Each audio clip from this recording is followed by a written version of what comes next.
নমস্কার বন্ধুরা, বঙ্গবধূ চ্যানেলে আপনাদের সবাইকে স্বাগত জানিয়ে আমি আবার একটি নতুন ভিডিও নিয়ে হাজির হয়েছি। আশা করছি আপনারা সবাই খুব ভালো আছেন, সুস্থ আছেন, আর আমিও খুব ভালো আছি। আজকে সোমবার, এখন সকাল 6:30 বাজে, আর আজকে আমি আমার ব্লগটা এই বাসি বিছানা থেকে শুরু করছি। প্রথমে বিছানাটা তুলে নিচ্ছি। আজকে বিছানার মধ্যে ঠান্ডা অনেকটাই কমে গেছে, এখন কিন্তু আর ঠান্ডা নেই, গরম পড়ে গেছে, কিন্তু ফ্যানটা স্পিডে চালিয়ে তারপরে একটু গায়ে কিছু না দিলে হয় না। সেই জন্য ব্ল্যাঙ্কেটগুলো তুলবো করে তোলা আর হয়ে উঠছে না। আর ভাবছি যে আগের ভিডিওতে তো বলেইছি যে দোলটা কেটে গেলে তারপরেই ব্ল্যাঙ্কেটগুলো তুলবো, এখন আর তুলবো না। কিন্তু বিছানার মধ্যে দুটো ব্ল্যাঙ্কেট ভীষণই অসুবিধে হয়। রোজ গুছানো, পাট করা, গুছিয়ে তুলে রাখা, তারপর বিছানার মধ্যে যেন এক কাঁড়ি হয়ে থাকে। তারপর বিছানাগুলো আমি ঝেড়ে নিচ্ছি। আজকে সৈকত স্কুল যাবে, সেই জন্য আজকে সকালবেলা স্কুলের টাইমটা এতটাই প্রচণ্ড তাড়া থাকে।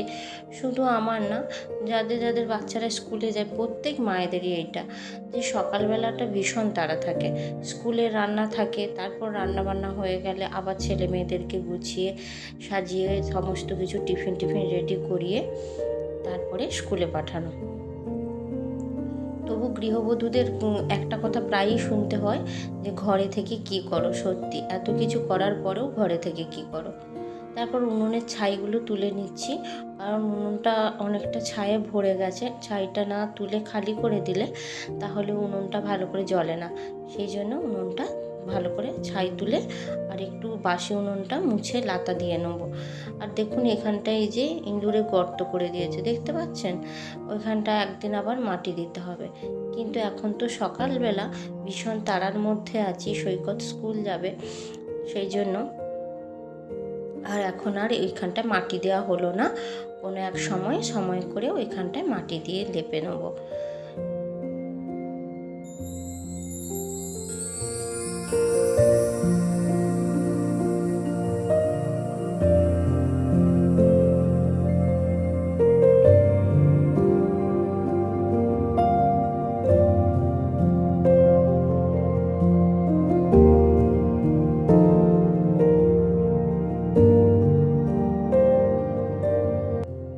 তারপরে এই যে চলে এসেছি কাচাকুচি করতে। এখন তো সব ঘরেই রোজের কাচা থাকে। সৈকতের বাবার প্রত্যেক দিন কাচতে হয়। সৈকতের বাবার কাজটাই এমন যে ভীষণ জামা কাপড় নোংরা করে ফেলে। সেই জন্য আগে জামা কাপড়গুলোকে ভিজিয়ে রাখলাম। ভিজিয়ে রাখলে কি হয়, পরে কাচবো যখন, তখন তাহলে নোংরাগুলো অনেকটা ভিজে যাবে, ফলে কাচলেই নোংরাগুলো সঙ্গে চট করে উঠে যাবে। সেই জন্য ভিজিয়ে রেখে তারপর অন্য কাজগুলো করে নিচ্ছি। বাসনগুলো ধুয়ে নিয়ে উপর করে দিই, তাহলে ওদিকে বাসনের জলটা ঝরে যাবে। আর সৈকত যেহেতু স্কুল যাবে, সেই জন্য সকালবেলাই রান্নাটা বসাতে হবে। আমার প্রায় 8টার মধ্যে সমস্ত কেটে কুটে আমি রান্নাটা বসিয়ে দিই, না হলে আবার হয়ে ওঠে না, সময় করে উঠতে পারি না। যাই হোক, যেই ব্যাপারটা নিয়ে আজকে আমার ভিডিও করা, যে আমার চ্যানেলের এত বড় ক্ষতি কি করে হলো। সত্যি কথা বলতে, আমি সেপ্টেম্বর মাসে চ্যানেলটা খুলেছি, মানে ইউটিউব চ্যানেল খুলেছি। তো এখন সেপ্টেম্বর, অক্টোবর, নভেম্বর, ডিসেম্বর, জানুয়ারি, ফেব্রুয়ারি, মার্চ চলছে, মানে এখন 7 মাস হয়ে গেছে। 7 মাসের মধ্যে এবার আমি যখন প্রথম চ্যানেলটা খুলি, তখন কিছুদিন ভিডিও দেওয়ার পর আমার একটা আলপনার ভিডিও ভীষণ অনেকটাই ভিউজ হয়েছিল, আর আমি অনেকগুলো সাবস্ক্রাইবারও পেয়েছি সেখান থেকে। আর আমার ভীষণ নেশা এসে গেছে, তখন খুব ভালো লাগছে, সাবস্ক্রাইবার বাড়ছে, ভিউজ বাড়ছে, প্রচুর ভালো লাগছিল। তো আমি এইভাবে কী করি না, ভিডিও বানাতেই থাকি। এইভাবে রোজ ডেলি ভিডিও বানিয়ে যাচ্ছি। ভালো লাগছে, বেশ ভিউজও আসছে। সবগুলো যে আসছে তা না, হয়তো অতি সামান্য ভিউজ, সবার কাছে হয়তো অনেকের তো আরও অনেক ভিউজ আছে, সেখানে আমারটা অতি সামান্য, কিন্তু ওইটাই আমার কাছে অনেক। কারণ একটা চ্যানেল খোলার পর আমার যখন ভিউজটা আসে, ওইটাই আমার কাছে অনেক। যাই হোক, গল্পটা করতে আর এখন আমি উনুনটা ধরিয়ে আর ডালটা দিকে বসিয়ে দিয়েছি। আর ডাল বসিয়ে একলা মানুষ কাজ করি যেহেতু, সেজন্য ডালটা ওদিকে বসিয়ে এদিকে আনাজগুলো চটপট করে কেটে নিচ্ছি। যাই হোক, মেন কোথায় যাই, এবারে অনেক ভিউসও বাড়ছে, কিন্তু হয়েছে কি তার মাঝখানে এবার আমার শ্বশুরমশাই মারা গেলেন। শ্বশুরমশাই মারা যাওয়ার পর তখন কিছুদিন ভিডিও বন্ধ ছিল, তখন আর ভিডিও দিইনি, ভিডিও আপলোড করিনি। 15 দিন তো দিইনি, কাজকর্ম হয়ে গেল, কাজ ফাজ কেটে গেল, তারপরেও বেশ কিছুদিন হয়ে গেছে ভিডিও দিইনি। সত্যি কথা বলতে আর ভিডিও দিতে ভালো লাগছিল না, তখন অনেক দিন যেহেতু দেওয়া হয়নি, তখন আর এনার্জি আসছিল না, আমি ভেবেছি আর ভিডিও দেবো না। কিন্তু আমার দিদি সে নাছরবান্ধা, সে বলে, আমার ডাকনাম পিকু, পিকু ভিডিও দে, ভিডিও আপলোড কর, এইভাবে বলে বলে আবার আমাকে উস্কিয়ে তোলে। আপনাদের সঙ্গে গল্প করতে করতে আমার ডালটা রেডি হয়ে গেছে, তারপর বিনসের তরকারিটা করে নিচ্ছি। তো কি করব, দিদির কথা শুনে আবার একটা দুটো এইভাবে করতে করতে ভিডিও দেওয়া শুরু করি। আবার অনেক দিন হয়ে গেছে ভিডিও দেওয়া শুরু করছি, কিন্তু আগের মতো আর ভিউস আসে না, এখন আর ভিউস হয় না। ওই যে 1 মাস গ্যাপ দিয়ে দিয়েছি, 1 মাস যে কোনো ভিডিও আপলোড করিনি, 1 মাস কেন, অনেকটাই সময়, 1.5 মাসের মতো আর হয়ে যাবে এরকম আমি কোনো ভিডিও আপলোড করিনি। সেই জন্যে আমার চ্যানেলটা একদম ডাউন হয়ে গেছে। যেভাবে প্রথম দিকে আমার ভিউজ আসছিল, সাবস্ক্রাইবার বাড়ছিল, সেরকম তো আর হচ্ছেই না, উল্টে একদমই কম ভিউজ মানে আসছে না। আপনারা তো দেখতে পাচ্ছেন যে কীরকম কম ভিউজ আসছে। তো বন্ধুরা, আমি একটাই কথা বলবো আপনাদের কাছে, যে আমি যাতে আবার আগের পর্যায়ে ফিরে যেতে পারি, এবং আমার মনটা বারবার ভেঙে যাচ্ছে এরকম কম ভিউজ দেখে, কিন্তু সেটা যাতে না হয় সেই জন্য তো আপনাদের সাপোর্টের অবশ্যই অনেক দরকার, আর আশা করছি আপনারা আমাকে সাপোর্ট করবেন।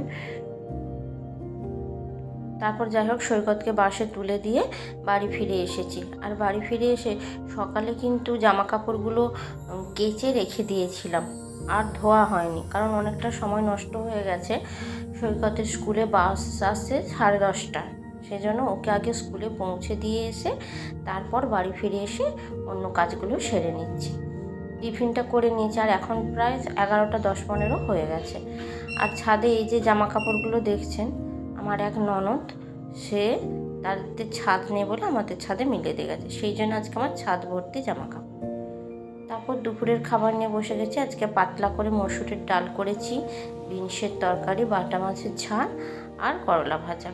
সৈকত তো সকালে খেয়ে গেছে, ভাত ওর মতো করে দিই সকালে, আর আমার আর সৈকতের বাবার ভাতটা বেড়ে নিচ্ছি।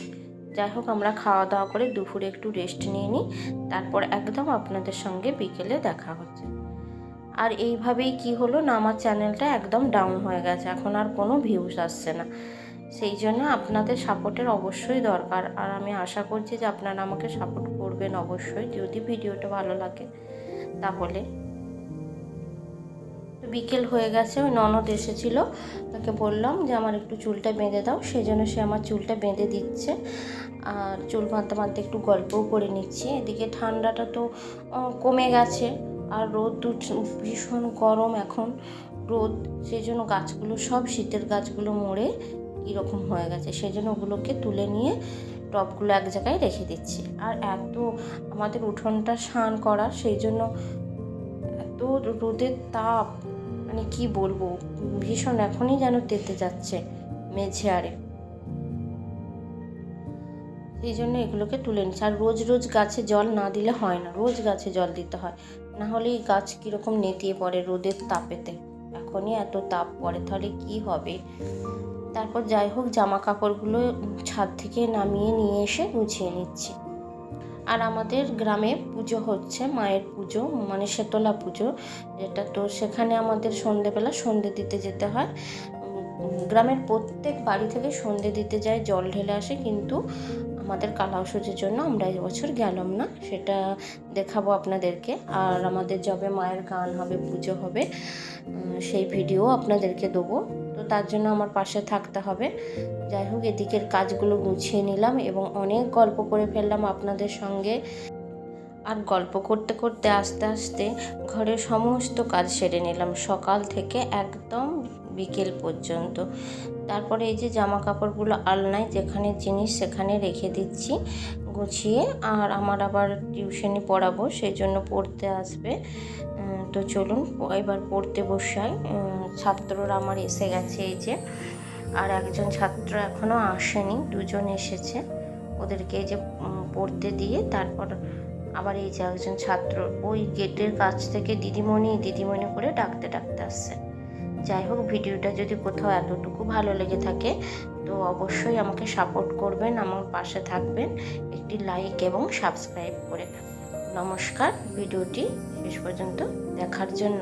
আর ততক্ষণ পর্যন্ত আপনারা ভালো থাকবেন, সুস্থ থাকবেন।